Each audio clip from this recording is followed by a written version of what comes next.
कंचन ने बताया कि आग किसने लगाई, उसके हस्बैंड ने लगाई। हाँ, कंचन ने बोला है कि उसके हस्बैंड ने। कंचन का कहना है कि सेकंड फ्लोर की सीढ़ियों पर विपिन खड़ा था। कंचन का कहना है कि उस दुकान से घर में अंदर जाने के 3 रास्ते हैं। तो हो सकता है वो अंदर से दुकान की तरफ निकल आया, क्योंकि कंचन का कहना है उस समय मैं बेहोश हो गई। तब वो कपड़े प्रेस के लिए ऊपर गई है, तो वहां से धधकते हुए जलते हुए नीचे आई है, जो मुझे अभी कंचन ने बताया है। ग्रेटर नोएडा की निक्की भाटी हत्याकांड ने पूरे उत्तर प्रदेश को हिलाकर रख दिया। इस घटना के बाद से ही हत्या का आरोप ससुराल पक्ष पर लग रहा है। आरोप है कि दहेज के लालच में ससुराल वालों ने निक्की भाटी को मौत के घाट उतार दिया। घटना के बाद से ही आरोप प्रत्यारोप का दौर लगातार जारी है और अब मृतका निक्की भाटी की बहन कंचन भाटी ने एक बार फिर पूरे केस को मोड़ दिया। दरअसल सोशल मीडिया पर एक सीसीटीवी फुटेज वायरल हुआ, जिसमें आरोपी पति विपिन घर के बाहर बच्चों के साथ नजर आया। आसपास के लोगों का दावा था कि जिस वक्त आग लगने की घटना हुई, उस वक्त विपिन दुकान के सामने मौजूद था। वहीं पिता के खिलाफ गवाही देने वाला बच्चा भी आरोपी पिता विपिन के साथ ही मौजूद था। अब ऐसे में सवाल उठा कि अगर ये दावा सच है तो आग किसने लगाई, आरोपी कौन है, हत्या किसने की, हत्या है या कोई साजिश है। अब बुधवार यानी 27 अगस्त का दिन, जब महिला आयोग की टीम पहुंची मृतका निक्की भाटी के घर, इस दौरान मुलाकात हुई कंचन भाटी से। कंचन वही बहन जिसने अपने सामने अपनी बहन निक्की भाटी को मरते देखा, जलते देखा। निक्की भाटी हत्याकांड को लेकर जब महिला आयोग की सदस्य मीनाक्षी भराला ने कंचन से बातचीत की, तो कंचन ने बड़ा राज खोल दिया। जब कंचन से विपिन के सीसीटीवी फुटेज को लेकर सवाल किया गया कि जिस वक्त ये आग लगने की घटना हुई, उस वक्त आरोपी घर के बाहर दिखाई दे रहा है। अब ऐसे में कंचन ने जो खुलासा किया वो हैरान करने वाला है। महिला आयोग की सदस्य मीनाक्षी भराला के मुताबिक कंचन ने बताया कि दुकान से घर के अंदर आने जाने के 3 रास्ते थे।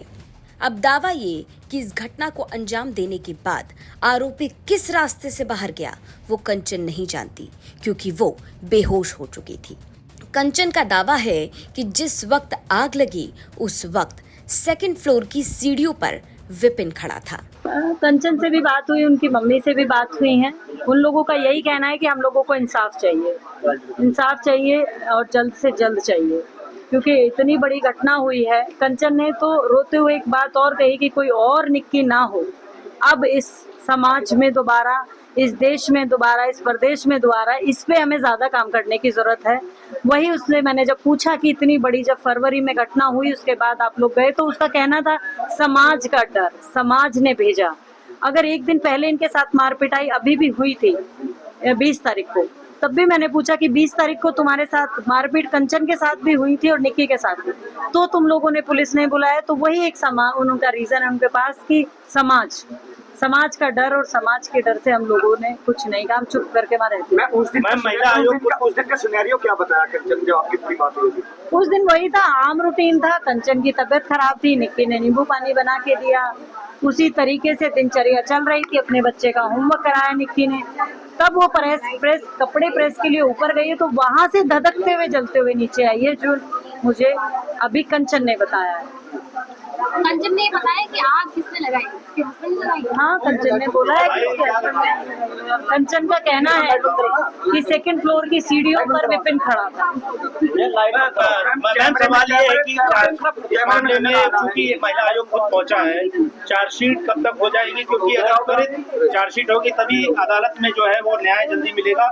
महिला आयोग किस बात को प्रॉमिस करता है कि कब तक चार्जशीट हो जाएगी, इस मामले में क्या होगा? जो हमारी बात हुई है कमिश्नर साहब से, 3 से 4 दिन में ये पूरी हो जाएगी जांच लगभग पूरी होने को, और जैसे ही जांच पूरी होगी वैसे ही चार्जशीट होगी। मैम, जैसे आप कह रही कि कंचन ने बताया कि एक सिनेरियो था, उधर से कहा जा रहा है कि हम बाहर से सीसीटीवी भी आया है, तो इसमें क्या? कंचन का कहना है कि उस दुकान से घर में अंदर जाने के 3 रास्ते हैं। अच्छा, तो हो सकता है वो अंदर से दुकान की तरफ निकल आया, क्योंकि कंचन का कहना है उस समय मैं बेहोश हो गई थी। तो बुधवार यानी कि 17 अगस्त को महिला आयोग की सदस्य मीनाक्षी भराला मृतका निक्की भाटी के घर पर पहुंची और उसकी मां और बहन कंचन से बातचीत की। इस दौरान कंचन ने बड़ा राज खोल दिया। वायरल सीसीटीवी फुटेज को लेकर जो दावा किया जा रहा है कि आरोपी विपिन निर्दोष है। ऐसे में कंचन ने बताया कि घर के अंदर दाखिल होने के दुकान से 3 रास्ते थे। कंचन का दावा है कि घटना को अंजाम देने के बाद आरोपी विपिन घर के बाहर चला गया। अब क्या सच है और क्या झूठ है, ये तो आने वाला वक्त ही बताएगा। वहीं महिला आयोग की सदस्य के मुताबिक 3 से 4 दिन के भीतर जांच की जाएगी, जिसके बाद जल्द से जल्द चार्जशीट दाखिल कर दी जाएगी। आपको बता दें कि 21 अगस्त की शाम को ग्रेटर नोएडा के सिरसा गांव से हैरान करने वाली खबर सामने आई थी, जहां एक विवाहिता की हत्या के बाद ससुराल पक्ष पर दहेज के लालच में हत्या का आरोप लगा। दरअसल साल 2016 में 2 बहनें कंचन भाटी और निक्की भाटी की शादी एक ही घर में 2 सगे भाइयों से हुई, रोहित और विपिन। शादी के बाद ये दोनों बहनें देवरानी जेठानी बन गई। अब कंचन का आरोप है कि शादी में स्कॉर्पियो दी गई, लेकिन फिर भी ससुराल वालों का लालच खत्म नहीं हुआ। लगातार लग्जरी गाड़ी की मांग की जा रही थी, 36 लाख रुपए मांगे जा रहे थे और ना देने पर प्रताड़ित किया जाता, मारपीट की जाती, बुरी तरह से पीटा जाता। इस घटना के कई वीडियो भी वायरल हुए, जिसमें आरोपी विपिन मृतका निक्की भाटी के साथ मारपीट करता दिखाई दे रहा है। ये वीडियो 11 या 12 फरवरी 2025 का बताया जा रहा है। अब इस घटना को लेकर तमाम तरीके के सवाल और तमाम तरीके के आरोप और दावे लगातार किए जा रहे हैं।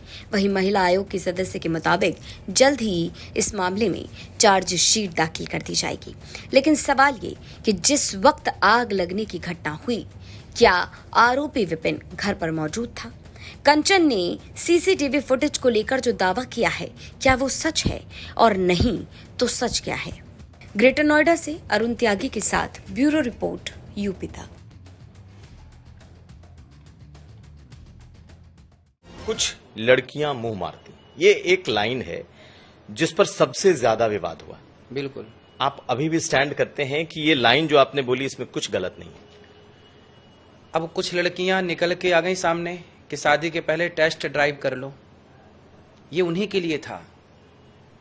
अब आप बताइए कि शादी के पहले टेस्ट ड्राइव सही है? आप बताइए। मेरा मानना है गलत है। हाँ, वही तो हमने भी कहा। इसी को बोलते हैं गांव की देसी भाषा में, जिसे आपकी भाषा में बोलते हैं टेस्ट ड्राइव, हमारी गांव की भाषा में बोलते हैं मुंह मारना। लेकिन महाराज जी, ये मुंह मारना शब्द और इस तरीके से इसको कहना, आप कहते हैं कि गांव की भाषा है और गांव की भाषा में हमने इस बात को कह दिया, ठीक है। लेकिन ये भाषा आपको लगता है कि अच्छी भाषा है? जिस भाषा से समाज सुधरे, माँ बाप अपने बच्चों को डांटते हैं तो कड़ी भाषा का प्रयोग करते हैं।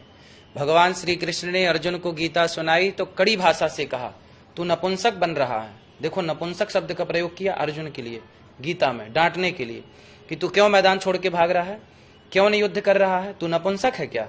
नपुंसक जैसी बातें मत कर। भगवान कृष्ण डांट रहे हैं गीता में। तो जहां समाज गलत जाएगी, कुछ लोग, लड़की हो या लड़का, जो गलत जाएगा उसको डांटने के लिए उसके माँ बाप, गुरु कड़े शब्दों का प्रयोग करेगा और दवाई कड़वी ही होती है।